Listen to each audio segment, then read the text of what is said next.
성경이 요구하는 인재상이라는 제목의 말씀 우리 한번 같이 나눠볼까 합니다. 아, 사회생활을 하다 보면요, 절실하게 느껴지는 바가 있어요. 바로 이 사회가, 현대 사회가 요구하고 있는 인재가 있다는 사실을 우리는 알게 됩니다. 현대 사회는 인재를 필요로 해요. 아니, 현대 사회는 어쩌면 인재가 되도록 모든 사람들에게 엄청나게 강요를 하고 푸시를 합니다. 산업화 이후 인류는 자연의 힘을 의지하던 이제 과거 수천 년 동안의 생산력과는 차원이 다른 엄청난 생산력을 가지게 되었어요.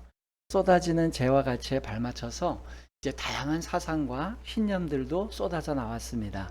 그 중에 단연코 자본주의가 승자가 되어서 독식하는 체제가 오늘날 지배하고 있습니다.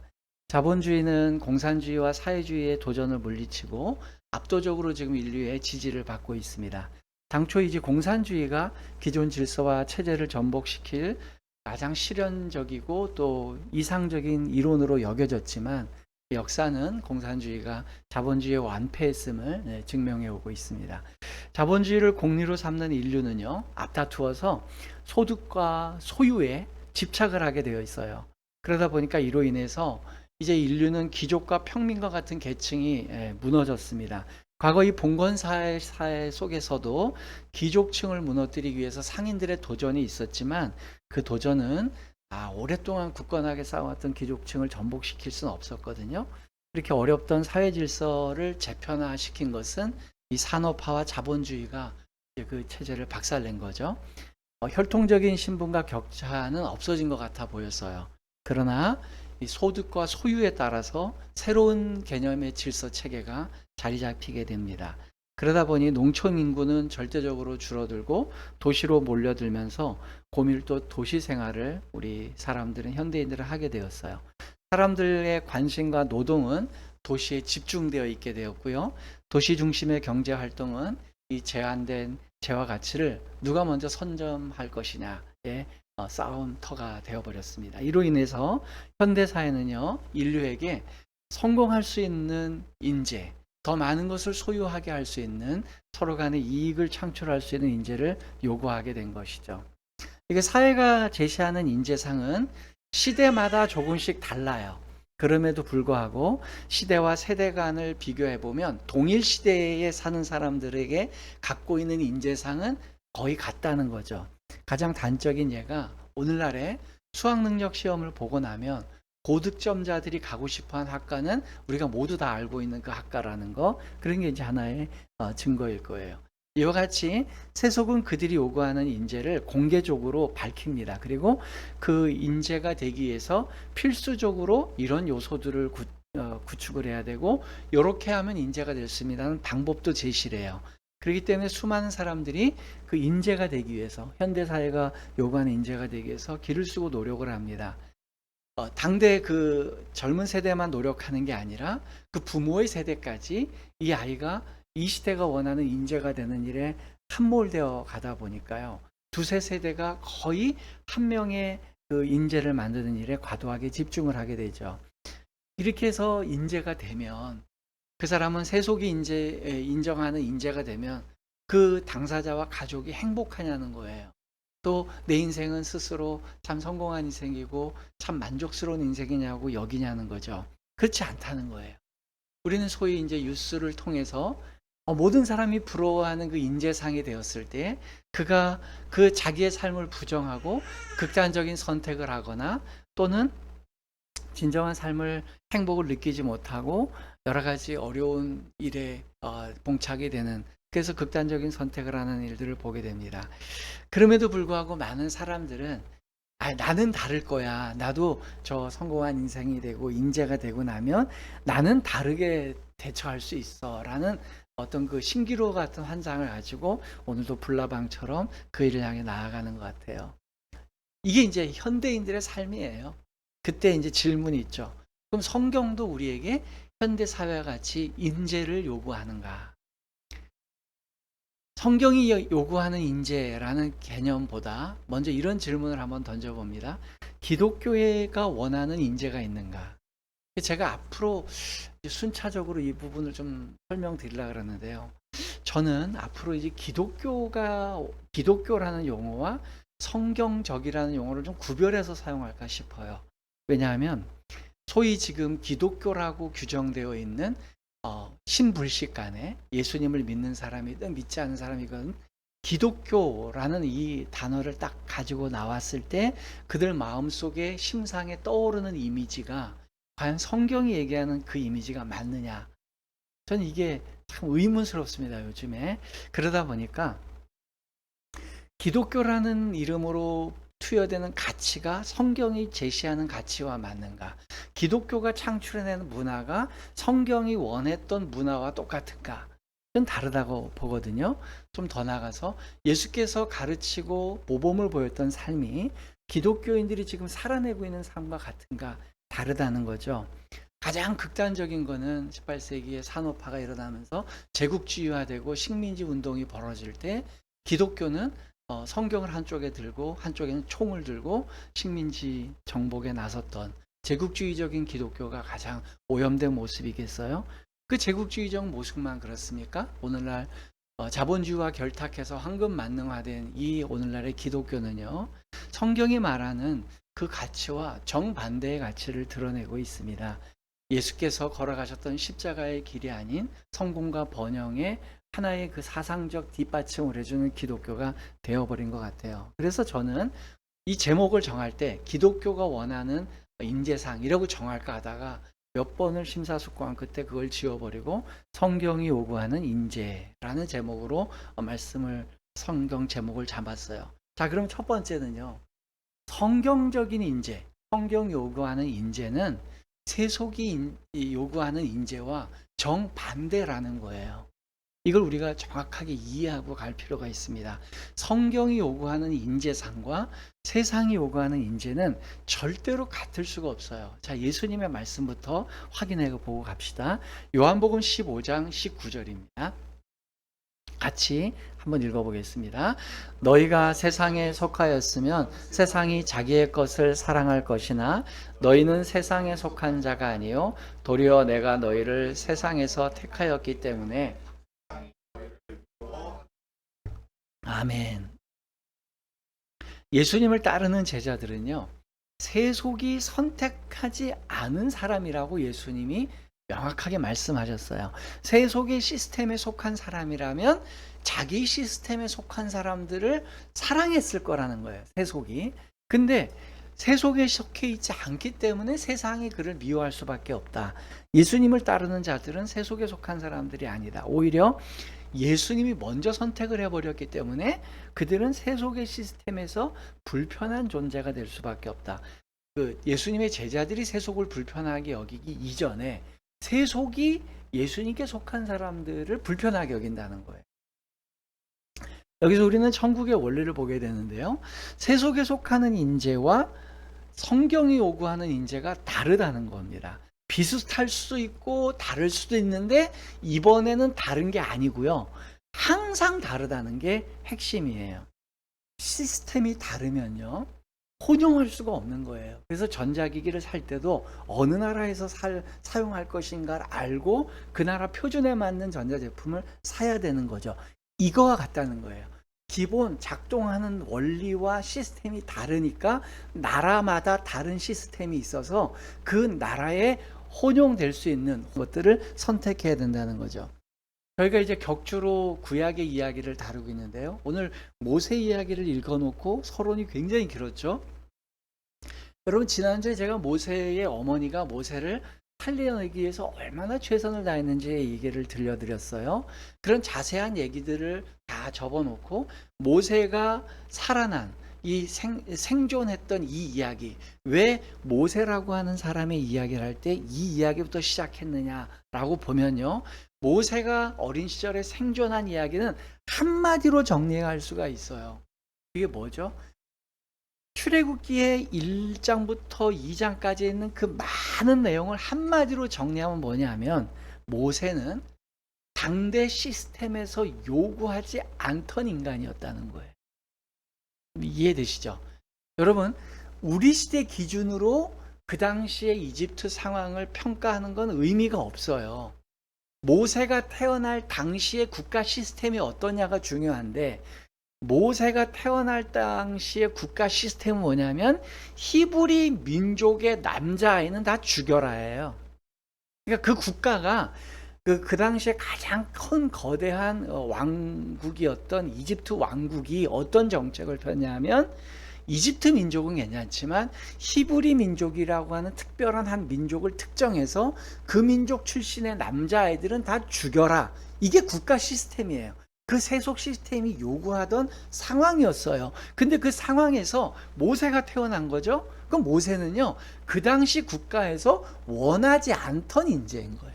원하지 않던 생명체예요. 그래서 모세 또래 많은 사람들은 죽은 거예요. 태어나자마자 죽거나 아예 임신 자체가 중절이 되거나 또 태어나서도 바로 죽을 수밖에 없는. 근데 그 와중에 모세가 근근히 생명력을 가지고 남은 겁니다. 그것은 그 당시의 세속 시스템을 그냥 반항해버린 시스템인 거죠.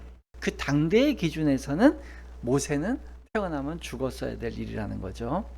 그럴 때에 이런 자신의 부모마저 그 사회 시스템 속에서 포기할 수밖에 없었던, 그래서 숨겨서 키우다가 이제 들통날 것 같으니까 이제는 어쩔 수 없어서, 말은 그렇게 됐지만 사실은 유기한 거잖아요. 이제 아이를 갈대사이에 두고 공주가 와서 제발 죽이지만 않기를 바라는 마음이었지, 공주가 열어놓고 극률한 마음이 안 생기고 누가 이런 걸 애들 우리 아버지 아바마마의 명령을 어기고 여기다가 히브리 아이가 이렇게 아이를 숨겨놨어, 당장 물에 빠져 익사시켜라, 이러면 끝나는 거예요. 그러니까 부모마저도 유기할 수밖에 없던 그런 시대였다는 거죠.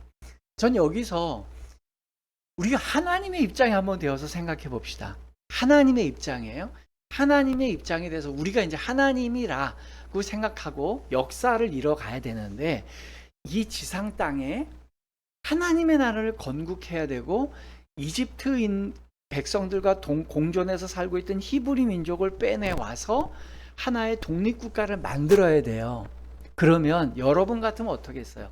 특히 여러분들 중에 평화를 원하는 사람, 다른 사람하고 부딪히는 거 별로 안 좋아하는 사람이 세상을 운영한다면 어떤 시대를 선택하겠어요?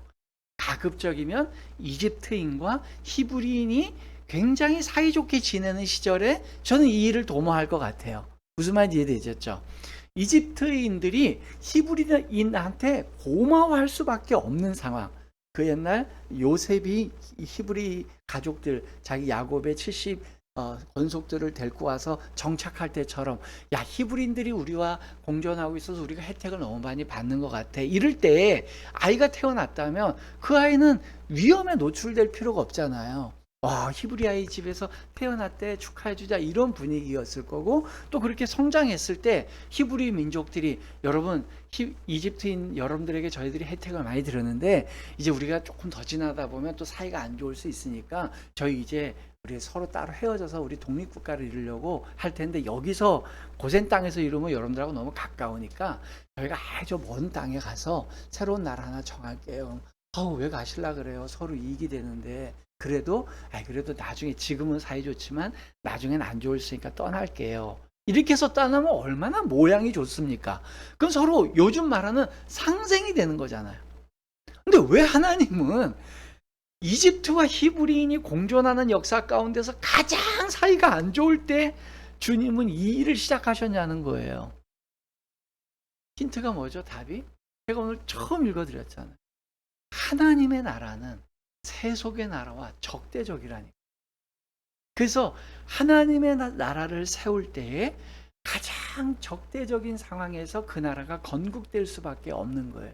그러니까 하나님의 나라는 세속의 나라와 공존해서 커갈 수 없는 속성을 가지고 있기 때문에 성경이 요구하는 인재는 세상이 요구하는 인재와 다를 수밖에 없는 거예요. 여러분, 이걸 잊지 마셔야 돼요.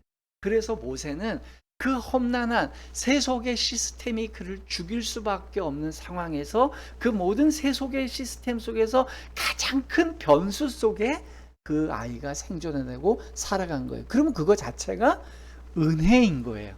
자연스럽고 세속 생활에서 상생하면서 이렇게도 잘할 수 있었던 애가 아니라, 얘는 하나님의 절대적인 보호하심이 없었으면 생존할 수 없었던 아이로 커가는 거죠. 이해되셨죠? 자, 두 번째. 그러면 세속의 시스템과 성경이 요구하는 시스템이 다르다고 할 때에 세속이 요구하는 지도자장의 제1번이 뭘까요? 세속이 제일 원하는 지도자가 뭡니까? 통솔력이 있고 결단력이 있는 지도자를 원해요. 그런데 그러면 성경이 선택한 모세라는 지도자는 통솔력이 있고 결단력이 있는 사람이냐는 거예요. 이게 이제 핵심이에요. 여러분 생각 어때요? 와, 그래도 모세는 그 400여 년의 남의 집 살이 역사를 끝내고 독립국가를 이룰 만큼의 큰 민족을 이끌고 나왔으니까 통솔력이 있느냐? 글쎄요.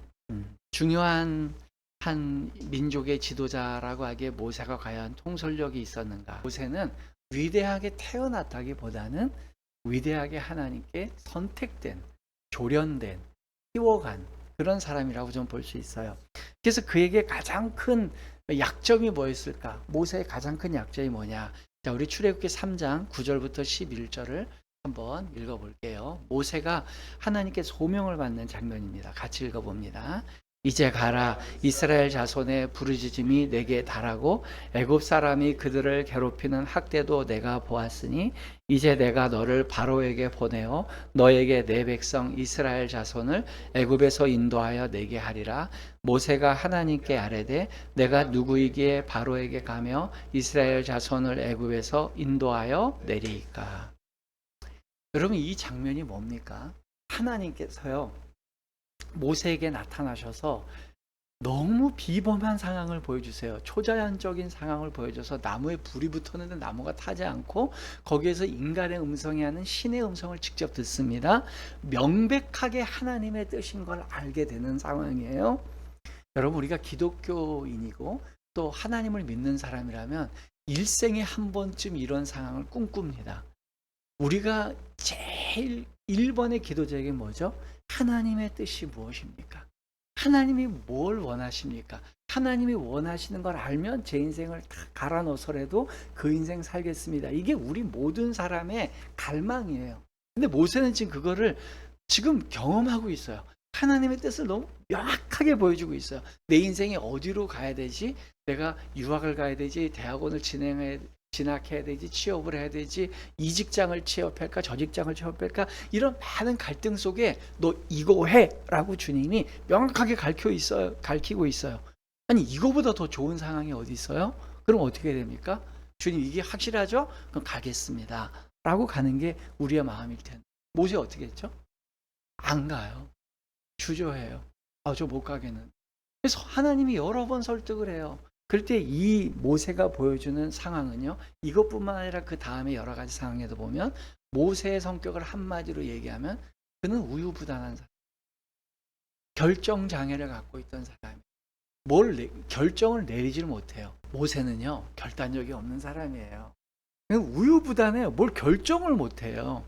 그래서 그는 어떤 과정을 통해서 주저하게 하는 생각을 합니다. 왜 그랬을까? 요 모세의 성격은 태어날 때부터 우유부단한가? 우리가 성격이라는 부분, 기질이라는 부분이 이제 어떤 심리학에서는 기질은 타고나고 성격은 후천적으로 형성된다. 이런 이론을 하는 사람들도 있는데 몰라요, 솔직히 어떻게 되는지. 근데 분명한 건 이런 게 있어요. 하나님께서 모든 사람을 똑같은 베이스에서 만든 건 아니에요. 선천적으로 태어나고 있는 그 사람만의 유전적인 특징은 있어요. 그걸 이제 기질이라고 부르고, 자라나면서 구축되는 또 성격이 있는 것 같아요. 어떤 거는 본래의 성격이 아닌데 내가 방어적으로 내 방어 기제를 써서 이렇게 하다 보니까 그게 성격처럼 되어버린, 그래서 심리학에서는 그것을 성격 갑옷이라 그래요.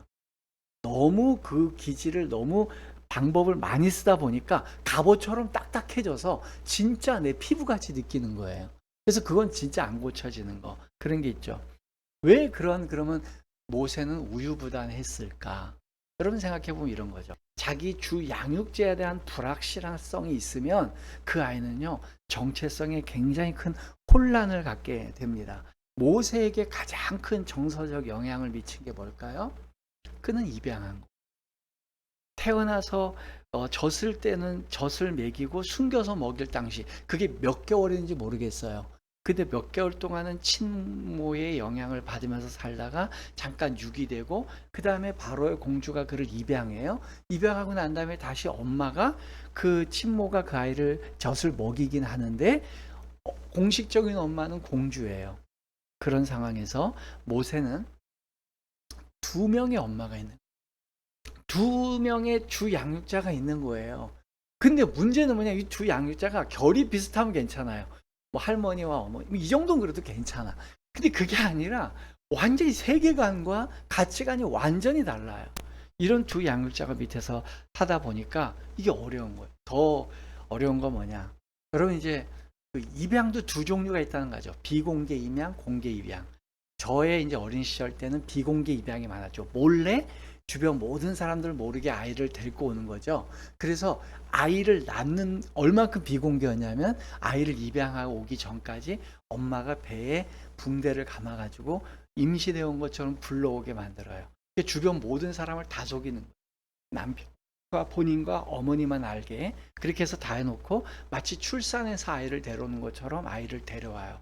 얼마나 아이에 대한 깊은 사랑과 배려가 있으면 그렇게 하겠어요. 그래서 아이를 비밀스럽게 데리고 와서 입양을 하고 나면 문제가 뭐냐 하면 그 아이가 영원히 그걸 모르면 괜찮다는, 오히려 영원히 모르면 괜찮은데 우리가 임상적인 결과로 아무리 비밀스럽게 입양을 해와도 무조건 청소년기를 지나면서 거의 대부분의 아이들이 자기가 입양하라는 사실을 알게 되더라고요. 문제는 알게 될 때 가장 많은 레인지가 청소년기 때 알게 되는데, 그때 내가 친모와 친부의 자녀가 아니라는 걸 알 때는 너무나도 큰 쇼크를 받는다는, 그것이 입양에 대한 부정적인 결과로 온다는. 그래서 이제 뭐 1990년도 이후에는 공개 입양에 대한 가치가 되게 홍보가 많이 돼서 그 위에는 공개 입양을 해요. 아예 나는 너를 가슴으로 낳았다라는 표현을 많이 쓰죠. 배로 낳은 게 아니라 가슴으로 낳았다. 근데 너는 하나님께서 맺어주신 나와의 뗄래야 뗄 수 없는 인연이야. 저는 굉장히 동의합니다. 그래서 공개 입양을 해서 아이를 데려올 때 그 아이는 아예 그 가치를 알고 자라가는 거죠. 그런데요, 과거에는 제가 앞서서 설명드린 것처럼 공개 입양이 적었던 거 아니에요? 근데 모세는 공개 입양이에요. 모세 이름이 뭐죠? 물에서 건져냈다라는 뜻이에요. 그러니까 특이하게 모세는요, 평생 동안 나 입양하라는 거를 여기 이름을 밝혀놓고 산 거예요. 우리로 말하면 물건, 이런 이름인 거죠. 네 이름 왜 물건이야? 물에서 건져냈어, 내 이름이. 그러니까 나는 물에서 건져낸 아이라는 뜻의 이름을 가지고 사는 거예요. 그럼 만나는 사람마다 너 입양하구나 다 아는 거예요. 그 당시에 고대 사회에 시족 사회가 더 강해서 유도 관계가 있을 때 모세는 그런 이름을 갖고 살았다는 거예요. 문제는 뭐냐? 모세가 왜 그러면 바로의 공주는 모세에게 그런 이름을 부여줬을까요? 얘가 입양하라는 사실을 다 알게. 그거는 공주라니까 미혼인 거잖아요. 미혼인 공주가 아들을 키우려면 이럴 수밖에 없는 거잖아요. 자기 아들이라면 진짜 어디 가서 나온 거니까 얘는 입양한 아이야 라고 밝힐 수밖에 없는, 그래야지 얘도 안전한 거예요. 그래서 자기의 상황상 입양하라는 걸 밝힐 수밖에 없었고 그렇게 키워낸 거죠. 그러니까 공주로서도 어쩔 수 없는 선택이에요. 그러니까 모세는요, 태어나서부터 성장하는 내내 주도권을 가질 수 없는 상황에서 클 수밖에 없겠죠. 아니, 태어나서도 부모의 사랑을 직접 받을 수 없는 상황이었고 무조건 유기될 수밖에 없는 상황에 놓여야 됐고요. 그 다음에 이름 자체가 입양아예요. 근데 바로의 궁정 안에 있어요. 거기는 왕의 혈족들이 있는, 그 왕의 친자녀들이 있는 곳이에요. 거기서 어떻게 주도적이 됩니까? 늘 서자 취급을 받는 거예요. 그러니까 모세는 평생 동안 자기가 주도적으로 뭘 해보지 못한 아이였던 거죠. 그러니까 피동적으로 남의 선택에 의해서 살 수밖에 없어요. 그러니까 왕자들끼리 모여서 밥을 먹을 때 짬뽕 먹을래, 짜장 먹을 때 탕수육 먹을래. 그럼 모세가 야 우리 짬뽕 먹자. 못한다는 거예요. 야 감히, 야 너 어디 굴러먹다 들어온 게 여기서 메뉴를 정해. 그러니까 항상 뭐예요? 그냥 여러분들이 정하는 거 그냥 같이 저 하나 추가해서 먹을게요. 이게 모세의 삶의 방식이었다는 거예요. 이와 같이 무엇을 선택하기 전에 먼저 선택되어진 걸 따라갈 수밖에 없었던 그 사람. 이게 어떻게 세속이 요구하는 인재겠습니까? 노예의 삶을 살아왔던 사람이니까 노예 출신이라는 게 왕궁에서 밝혀지면서 살아가는 거. 그래서 노예들이 가장 힘들어하는 단어가 뭡니까? 알아서 해가 제일 어려운 거예요. 아니 평생을 알아서 해본 적이 없는데 갑자기 알아서 해. 노예는요 주인이 시키는 것만 하는 거예요. 주인이 시키는 게 없으면 노는 거예요. 뭐 알아서 할 수 있는 게 없는 거죠. 그러다 보니까 모세는 두 명의 어머니에게서 영향을 받는데 문제는 뭐냐? 모세 입장에서요. 두 명의 어머니 중에 자기가 선택적으로 한 어머니를 선택해버리면 조금 더 낫습니다. 무슨 말인지 이해가 되시나요? 두 명이 법적으로 모세 바로의 공주가 어머니가 있고 나의 생모가 있다는 걸 어릴 때 알고 있잖아요. 그러면 내가 생모만 내 진짜 엄마고 이 사람은 법적인 거야. 이러면 괜찮다는 거예요. 근데 문제는 여러분 우리가 추정해 봅시다. 모세가 태어났을 때 모세의 원래 이름이 있을까요? 없을까요? 히브리 이름이 있었을 거예요. 모세의 원래 아기가 태어났는데 요게벳이 이름 안 지어줬겠어요? 그 치밀한 여자가 지어줬단 말이에요. 근데 그 이름은 성경에 한 번도 등장을 안 해요. 결국 모세는 본인 스스로도 그렇고 성경 뭐 본인이건 주변 사람이 뭐라고 불렀던 상관없이 성경이 어떤 이름을 선택했냐가 중요한데 성경은 바로의 공주가 붙여준 이름을 선택한 거예요. 그 얘기 뭘까요? 모세에게 있어서 바로의 공주는 좋은 그렇잖아요. 실제로 바로의 공주가 없었으면 자기는 죽은 인생이에요. 저는 모세 입장에서 이 감정이입을 해봤어요. 엄마 나를 낳아주고 치밀하고 아주 알파만 같아. 막 치밀하고 열심히 해. 나를 살려고 노력한 엄마예요. 결국 애를 젖을 먹이면서 넌 히브리냐 얼마나 강조했겠어요. 그런 엄마인 건데 엄마에 대한 고마움도 알겠어요. 근데 생각해보면 바로의 공주가 자기를 살려준 것 자체가 이건 기적이에요.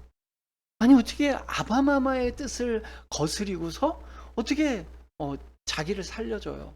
그리고 바로의 공주는 처녀인데도 자기를 엄마처럼 진짜로 보다듬어 준 거죠. 그래서 저는 바로의 공주는 모세의 그 법적인 엄마 공주는 정말 좋은 엄마였던 것 같아요.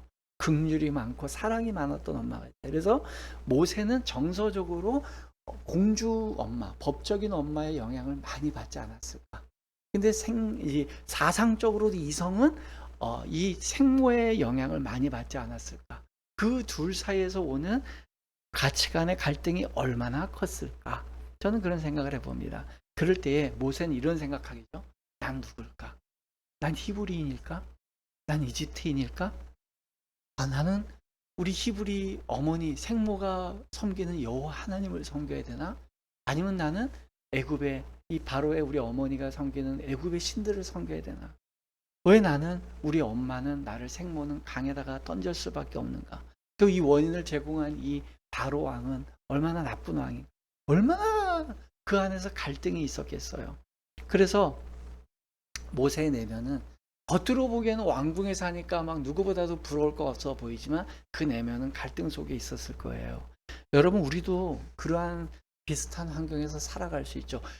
정도의 차이가 있을 뿐이지만 모세와 같은 고민의 영역이 우리 안에 있어요. 과연 나는 누굴까? 나는 어떤 가치관을 쫓아서 살아가는 걸까? 내가 어디서 태어났고 나는 어떤 학벌을 갖고 있고 내가 어떤 부류에서 살았고 내 환경은 내 부모는 어떻게 됐고 어떤 분들은 조실 부모한 분도 있을 거고 어떤 분들은 가난한 부모 밑에서 태어난 분도 있을 거고 어떤 분들은 폭력적인 부모 밑에서 태어날 수도 있을 거예요. 그럴 때 나는 어떤 성격적인 결함이 있을까?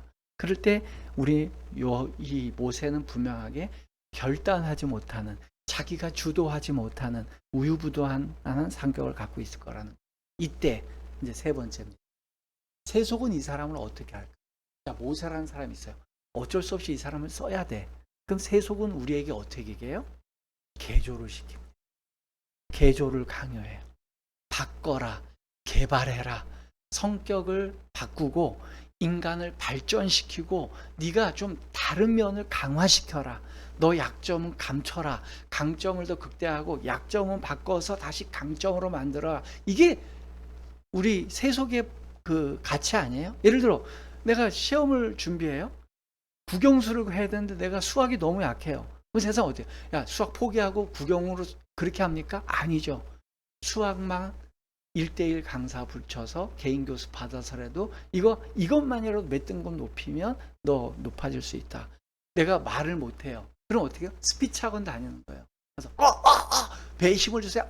단전에부터 속내요. 뭐 이렇게 하는 거예요. 노래를 못해? 갔는데 회식 때 막 쭈그리고 앉아 있어요. 그러면 이제 댄스, 방송 댄스에 가서 막 춤을 추는 거죠. 그러면서 예를 들어 프리 댄스 몇 가지 하나 동작 배워가지고 와서 춤추. 이게 세속이에요. 이게 세속은요. 어느 회사를 가건 어느 단체를 가건 그 시스템에 맞는 그 회사가 맞는 시스템에 내가 맞춰 들어가야 돼요. 그래서 내가 들어가고 싶어하는 어떤 기업이 있다면 그 회사가 요구하는 인재상을 맞추려고 그 회사가 러시아를 원해? 그럼 난 러시아 공부하는 거예요. 나 러시아 취미도 없고 재능도 없는데 그 러시아를 하고 그 회사가 영어를 원해? 그럼 영어 회까지 가서 내가 어학연수까지 해갖고 와서 맞추는 거죠. 이게 세속 시스템이에요. 그리고 세속은 어떻게 하냐면 심리학 상담학요? 심리학 상담학도 마찬가지예요. 어떤 사람이 와요. 모세라는 사람이 떠가요. 당신은 어릴 때부터 두 부모 밑에 자랐기 때문에 우유부단하고 결단력이 없어요. 당신 상처가 많네. 내면에 고민이 많고. 당신 그 트라우마야. 그거 인지해야 돼. 당신이 이렇게 살아왔으니까 자, 우유부단한 거 이제 고칩시다. 결단력을 발휘해 봅시다. 역할글도 해보고 미술 치료하고 음악 치료하고 이런 거 다 해서 요래 새로 나온 현대 상담 기법이 있는데 이거 다 적용해서 당신 자신감을 가질 수 있습니다. 라고 해서 세속은 어떻게 하죠? 우리를 개조시키려고. 마지막 네 번째. 그럼 성경은 어떻게 하냐? 아니 더 궁극적으로 하나님은 어떻게 우리를 요구하냐는 거예요. 이게 핵심입니다. 오늘 하나님은 어떤 걸 원하시냐? 하나님은요 우리를 개조하기를 원하세요. 하나님은 우리의 약점을 그대로 사용하십니다. 우리가 잘 알고 있는 우리의 약함이 하나님의 강함이 된다는 말은 우리의 약점을 개발시키고 발전시켜서 주님이 그것을 바꿔서 쓰신다는 개념이 아니고 세상은 너 그 약점이 드러나요. 그럼 그 약점 때문에 세상은 그 핑계로 그 사람을 버립니다. 그런데 주님은 드러난 약점을 보고 그래 세상이 그것 때문에 버렸지 그 약점 내가 활용해서 세상이 땅을 치고 후회하게 만들어줄게. 이게 하나님이시라. 저는 이게 너무 감사해요. 하나님이 바꾸고 싶은 거는요. 그 사람의 기질과 성격이 아니에요. 그 사람의 죄성, 그 사람이 죄의 지향적인 걸 바꿔서 거룩해지고자 하는 하나님을 닮은 거룩의 속성을 바꾸는 거지 그 사람의 성격과 기질과 그 사람의 삶의 어떤 유형을 바꾸는 게 아닙니다. 어떤 유형인데 이쪽 유형으로 바꿔서 쓰시는 게 아니고 하나님이 만들어주신 DNA와 생득적인 기질이든 성장해 오면서 살아왔던 그가 형성한 성격이든 주님 그거 안 바꾸세요. 안 바꾸고 그가 갖고 있는 걸 그 활용하신. 그럼 이렇게 얘기하면 되죠. 모세를 적용해 봅시다. 모세의 가장 취약점 오늘 드러난 게 뭐라 했어요? 우유부단. 그럼 우유부단한 걸 주님이 바꿔서 얘를 뭐 광야 시절을 보내든 뭔 시절을 보내서 우유부단하지 않고 주도적이고 결단력 있는 애로 바꾼 다음에 주님이 이 아이를 쓰시는 게 아니고요. 여전히 우유부단하는데 더 우유부단한 인간이 된 다음에 주님이 쓰신다고. 제가 이제 재밌죠 이게. 모세가 우유부단하게 살아왔는데 유일하게 주도권을 발휘할 때가 언제죠? 40세 때 발휘한 거예요. 내가 뭐 주도적이 돼볼까? 그러다가 내놓은 결과가 뭐죠? 살인이에요. 그러니까 원래 주도적인 사람이 주도를 하면요 사고 안 칩니다. 근데 주도를 발휘할 줄 모르는 사람이 주도를 발휘하면 사고가 생기는 거예요. 근데 모세는 우유부단한. 그러니까 더 우유부단해졌어. 이제 그 왕궁을 떠나서 저 광야로 들어가서 40년을 살아니까 결정할 게 뭐 있으니까 매일 양 데리고 나가서 불 뜯어 먹이고 오는데 더 우유부단해졌어요. 주님은 그걸 써요. 저는 그래서 감사한 게, 감동이 뭐냐면 세상은 내 약점을 추궁해내서요. 저 목회하다 보니까 그래요. 저 김상록 목사의 약점이 뭐지? 저 사람 실수하는 게 뭐지? 계속 그것만 추궁해내요. 그러다 하나 걸리면 너 이거 약점이지? 그럼 너 아웃, 나가. 이거거든요. 근데 주님은 뭐하냐? 사람들에게 쫓겨난 그 약점, 내가 그걸로 너를 가장 빛나게 사용해 줄게. 그래서 세상이 와, 하나님이 쟤를 그걸로 선택했다고? 그럴 줄 알았으면 우리도 쓸 걸, 이거거든요. 근데 주님은 그걸 사용해요. 하나님이 그러면 우유부단한 걸 어떻게 했어요? 우유부단하니까 뭐 우유라도 짜서 씁니까? 그게 이런 아재 개그는 의미가 없다고 보고요. 여러분, 우유부단한 거의 최고의 단점이 뭐죠? 결정을 못 내리는 거잖아요. 그럼 하나님 그걸 어떻게 활용할까요? 하나님께서 200만 명이 넘는 대대적인 인구의 그 수많은 인구를 이끌어 나가서 하나님이 원하시는 목적지까지 데려가야 되고 거기서 나라를 세워야 돼요. 수많은 선택과 갈림의 길이 생겨요. 그때 하나님이 꿈꾸시는 리더는 뭐냐면 매 순간 하나님의 뜻대로 하는 지도자를 원해요. 근데 주도력이 강한 놈이 지도력이 되면 어떻게 되겠어요? 지가 다 결정해. 하나님께 묻지도 않고. 근데 이 세상에서 그 당대 최고로 우유부단한 애를 쓰니까 어떻게 되냐면 자기가 결정을 못 내려요. 우리가 보잖아요. 홍해 앞에 다가섰어요. 앞에는 홍해고 뒤에는 애국 군대가 쫓아요. 그럼 주도력이 있으면 어떻게 해요? 여러분 빨리 모이세요. 자, 방어력을 구축합시다. 여기 진집하고 참호 생기고 죽창을 만들어서 갖다 끼우고 막 이렇게 했을 거예요. 아니면 바다에 빨리 배라도 구축해서 갑시다. 이렇게 했을 거라는 거예요. 주도력이 강한 사람은. 모세 어떻게 합니까? 어떻게 하지? 제일 당황해요. 하나님 어떻게 해요? 앞에 바다고 뒤에 적군인데. 그러면 모세야, 내가 시킨 대로 해. 너 지팡이 들고 바다에 가서 가리켜. 여러분, 주도력인 사람은요 하나님하고 맞짱 뜹니다. 주님, 말 같은 소리를 하세요. 아니, 좀 현실적인 대안을 내야지 내가 하지. 아니, 무슨 자모를 팔아든지 뭘 어디 다른 길을 간다든지. 근데 이해가 된다. 아니면 설득을 하든지. 너 바다를 향하면 바다의 길이 나을 거야. 설명을 해주든지. 설명 안 한다니까. 바다 가서 지팡이로 가르쳐. 그것만 해주니까 모세는요 우유부단해요. 가장 쉬운 걸 가르쳐 준 거예요. 그 우유부단한 이 모세가 어려운 걸 가르친 게 아니라, 아니 지팡이 들어서 가르치는데 그건 제일 하기 쉽잖아. 예, 일단 해보겠습니다. 그 다음에 주님이 또 뭐 시키면 하겠죠. 그러니까 가서 한 거예요. 이걸 내가 가르치면 열릴 것이다 그래서 결단의 의지를 가지고 부르 떨리면서 한 게 아니고 그냥 단순하게 하라니까 한 거죠. 여러분, 이거예요. 세상 사람들은 우유부단한 게 가장 쓸모없는 거라고 생각해서 야, 넌 절로 가. 제껴놨는데 제일 지도자가 안 될 사람으로 여겼던 그 사람을 주님은 그 사람을 선택하셔서 그 사람을 들어서 가장 유용한 일꾼으로 사용하신 거예요. 여러분, 우리들도 마찬가지예요. 우리 예수님 이야기 교회 담임 목사인 저에게도 약점이 되게 많아요. 이제 맨날 그러니까 목사님은 자기 거 까지도 않고 맨날 다른 사람만 성경 인물들만 막 흉본다. 제가 오늘 하나 시원하게 공개를 하겠습니다. 이번 주가 딱 적절한 타이밍 같아요. 저의 가장 큰 약점은 뭘 자꾸 바꾼다는 거예요. 그러니까 계속 바꿔요. 그러니까 뭔가를 좀 더 체계적이고 더 효율적이고 이 공동체나 우리에게 더 좋은 걸 만들기 위해서 바꾸는 걸 무서워하지 않아요. 그러니까 오랫동안 한 가지를 반복적으로 하는 게 정말 힘들어요, 저는. 저는 제일 존경하는 목사님은 첫 단입한 교회를 은퇴할 때까지 끝까지, 제가 비웃는 게 아니라 진심으로 부러워요. 어떻게 30년, 40년을 한 교회에서 끝까지 있을 수 있을까? 저는 저의 인생에 오랫동안 있었던 교회가 없었던 것 같아요. 3년에서 5년이 저의 맥시멈이었대요. 부목사, 담임 목사 다 포함해서 3년에서 5년. 담임 목사는 둘 다 법적인 기간을 보면 둘 다 4년을 딱 채우고 그만뒀어요, 저는. 그래서 저는 이 기존 교회가 요구하는 인재상이 아니에요. 그래서 저는 버림받는 게 맞습니다. 근데 이 버림받은 사람을 누가 쓰신다고요? 대답을 하세요, 빨리. 하나님이 쓰시는 거예요. 그러니까 하나님은 어떻게 쓰느냐? 야, 상록인 아무리 봐도 저 인간은 못 버텨, 애가. 단타 외에는 못 써. 그래서 제가 그 마지막 그 기존교회 목회했던 교회에서 멋있는 비유를 썼잖아요. 저는 구원 투수다. 난 선발 투수가 아니라. 그 저는 짧게 뭐 롱 리리프든 중간 개투 요원이지 나는 오랫동안 많은 이닝을 던지는 야구 선수가 아니다.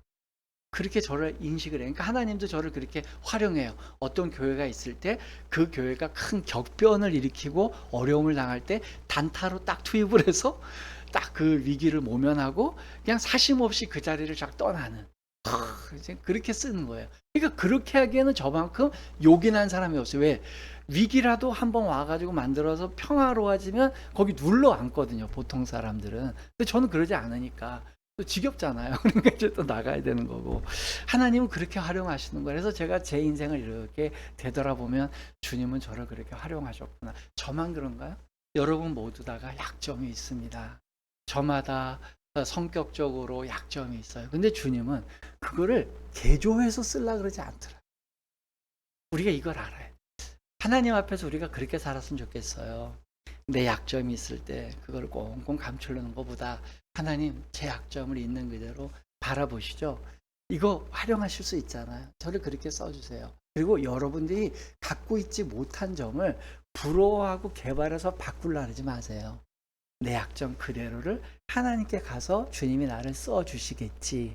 그리고 내 장점을 극대화시켜서 또 그거는 세속에서 살아가는 일상의 요건으로 사용하는 여러분들 되기를 주님으로 부탁드립니다. 아멘.